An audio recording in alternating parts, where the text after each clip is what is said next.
So, you wish to hear my tale? Here, in the dead of night, with no other souls to hear us, I shall impart to you my story, how I, the high and mighty Princess Mary of England, became Queen after all that fate had thrown in my path, and then died alone and unmissed. You see, all here in the night are waiting. I for my husband and lost children, and those around me for my death, so that they can leave me and worship my sister, Elizabeth. In my beginning, I was a happy child with a contented life. I knew that I was destined for greatness. As the only surviving child of Henry VIII, my place in the world was secure, and I was beloved by my parents.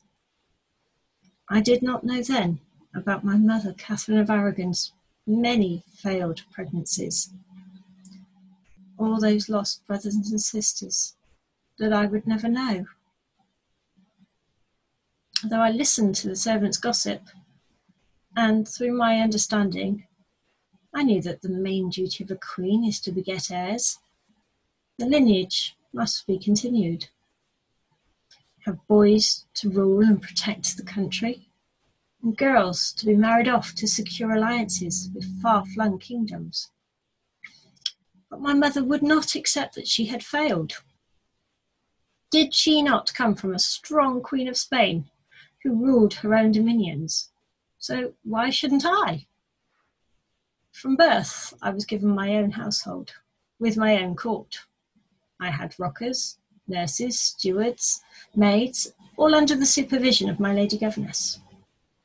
Now, in the beginning, this was Lady Bryan, who looked after all the royal children. Later, it was Lady Margaret Pole, from an old Yorkist family. I grew to love her as a mother, for although my own mother was so very dear to me, she was too busy to be with me as constantly as my governess. We lived apart from court, as it was deemed healthier in the country, but I was brought often to court to be showed off to various ambassadors and courtiers. I was educated by the best scholars. My mother had Vives write The Education of a Christian Woman for my learning. It was fitting that I studied piety, chastity, and humility, as suitable for a royal wife. But I could also play the virginals and was an excellent dancer, and I could speak French, Spanish, Latin, and Greek. My mother knew how important education was for girls. Aged 2, I was promised in marriage to the Dauphin of France, just the beginning of my matrimonial career. Next, I was promised to my cousin Charles, the Holy Roman Emperor. I was 4, and he was 20. This was not my only marriage proposal. The king and his minister, Cardinal Wolsey, would use me frequently as a bargaining tool for various treaties. In 1519, my father had a son by his mistress, Bessie Blount.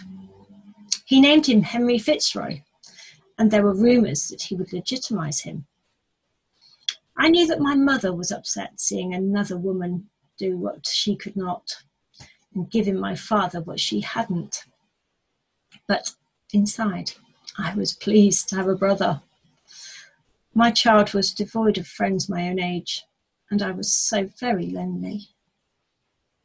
In 1525, when I was 9, Henry Fitzroy was made Duke of Richmond, fueling the rumours of becoming heir. But at the same time, I was sent to the Welsh marches to represent the King in Wales, but not made Princess of Wales. This outraged my mother, who by now had no chance of providing the male heir, and by separating us, my father thought to remove my mother's influence. I spent 3 years in Wales, making regular visits to court, and in 1528 I was housed near London and was an eyewitness to the tension in my parents' marriage. My father desperately wanted a son, and as my mother was deemed too old to bear one, He wanted a new wife. His gaze had fallen on an Anne Boleyn, newly returned to England from France. She seemed strange and exotic.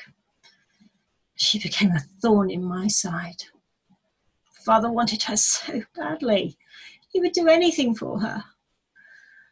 But the Pope in Rome refused to grant father an annulment, and so began the slide of England into heresy, away from the true religion. I became ill with the stress of it all, suffering from depression, and my courses gave me great pains. I was not permitted to see my mother. She'd been sent away from court, and so denied the chance for her to console me. This illness would follow me for the rest of my life.